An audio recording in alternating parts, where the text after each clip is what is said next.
Oh, come outside for a bit of fresh air and it started raining, look at that. But it's nice to see, well, daylight. We've just been rehearsing inside. It's all going very well though, which is good. Yeah, and since we've got a bit of downtime, we've been finding out a few more facts about the Royal Albert Hall.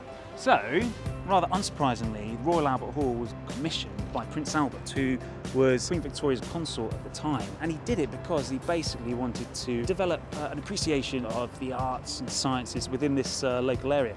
And the local area in which we are is South Kensington. And I think there are already some museums around here, so it seemed like a fitting place to build it.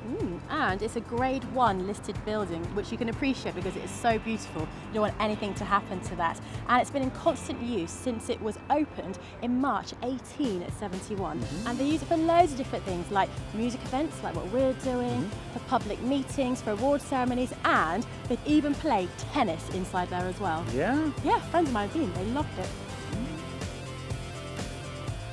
Hello, I've just sneaked away from rehearsals to come up here to the gallery of the Royal Albert Hall. It's amazing. It really does look absolutely huge from up here. And of course it is huge, but down there it does feel slightly more intimate, so it's a very clever design. Well, here we are in the gallery, right at the top, and this is where people can come and promenade. Or they can promenade down there in the arena right at the bottom. That's where you see people standing and milling around. And that's why the proms are called the proms, because people promenade down there, they promenade up here. And if you have a look right at the top of the Royal Albert Hall, you can see a frieze. Well, that was designed by a ladies' mosaic class. And it features all sorts of trades. We've got engineering, farming, painting, masonry, all sorts of things up there. CBeebies! That's not bad, that's not bad. Now, that reverb can sometimes be a bit of a problem. Well, it was in the past before these fantastic mushrooms were put up. And there they hang to try and improve and dampen the sound just a little. Before that, they experimented with pieces of canvas. But ever since 1969, we have these wonderful mushrooms. And many people think the Albert Hall is actually round. Nope, squash it. It's oval. Ooh. Up here in the gallery is a good place to marvel at the organ of the Albert Hall over there. Now, believe it or not, there are 9,999 pipes, making it one of the largest organs probably in the world, certainly in England.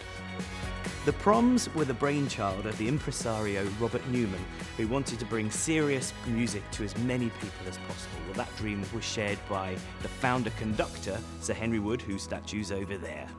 He wanted to bring music to as many people as possible, and that ambition remains the same today for the BBC, who carry on with the proms every year.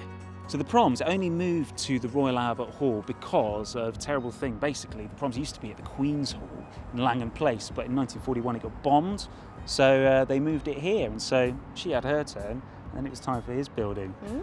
And this building is pretty awesome, as you can see, and the design is partly built on the Colosseum in Rome. When the Royal Albert Hall was first built, it could seat over 8,000 people. That figure today is more like 5,500, but that's still a lot of people. And this building has featured high-caliber artists from across the years. You've had Cirque du Soleil, they've performed it many times, and Frank Sinatra, the Beatles, Liza Minnelli, Gemma Hunt, and Ben Folds.